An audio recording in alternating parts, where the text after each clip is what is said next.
Hi, my name is Greg Ganssle, and I'm a senior fellow at the Rivendell Institute at Yale University.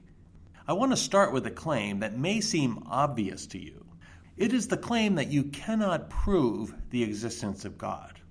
When people tell me this, I want to ask the question, how do you know? You just met me. Maybe I can. The response you get if you say something like that is that people are a little bit stunned. They take it as obvious that you cannot prove the existence of God. Now, I believe when people say this, they are saying something true and important philosophically. But most people do not know what's important about the statement. Most people think they're saying something important about God. I think they're saying something important about proof. What do most people mean when they say a sentence like, you cannot prove the existence of God? Most people mean something like the following. You cannot produce reasons or evidence or an argument for the claim that God exists, such that your case is so strong that it will persuade everybody that God exists. Or they mean you cannot produce the kind of evidence that will persuade a very committed skeptic. And of course, all of these claims are true. But do they tell us anything about God? Or whether it's reasonable to believe in God? I think not. What they tell us is something important about proof. Most people think about proof in terms of a kind of argument that delivers certainty. We get this kind of proof when we look at disciplines like mathematics or logic. But almost every academic discipline, philosophy, history, the physical sciences, operates on a different kind of reasoning than proof that delivers certainty. Now, this can be confusing for philosophy because philosophers often frame their arguments in what we call deductive arguments. A valid deductive argument is structured such that if the premises are true, the conclusion has to be true. So, an example you'll find in many textbooks is the following. Statement 1, all human beings are mortal.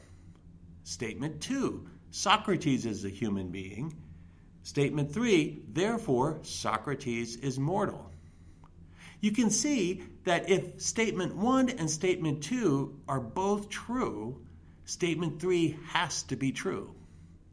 That's a good example of a valid deductive argument. But in an argument like this, most of the real work is done supporting the premises. So even though philosophers often frame their arguments in terms of deductive proofs, most of the real work of philosophy is in supporting the premises. And this makes philosophy an evidential discipline. We look for evidence. Is the premise true? What kinds of grounds can we bring forward to support the premise? Think about it this way. We see this kind of thing on TV all the time.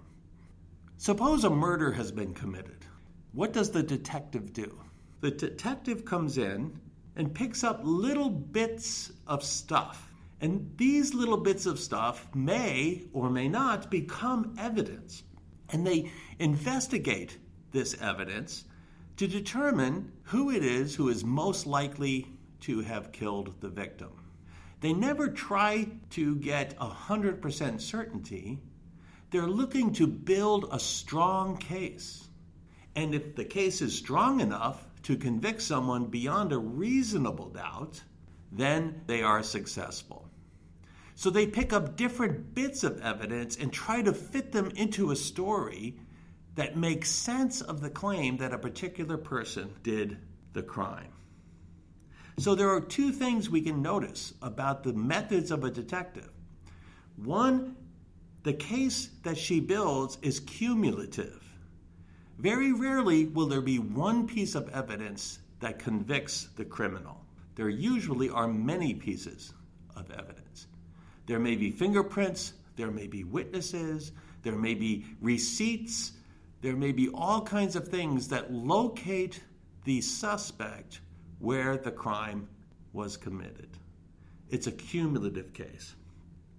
Secondly, the whole approach is something that we could call a fittingness approach. How do we fit all these pieces of evidence together into one story? And if all the pieces of evidence fit very well into one story, they support the truth of the story. This is the way that philosophers work, especially if we're thinking about a large claim like the claim that God exists or the claim that God doesn't exist. These claims are overarching.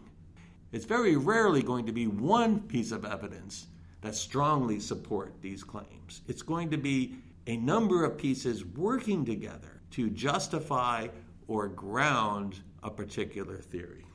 So when we do philosophy, even though we might set up our arguments as deductive arguments, most of the work is done in supporting the premises and bringing evidence to bear on the claims we want to make.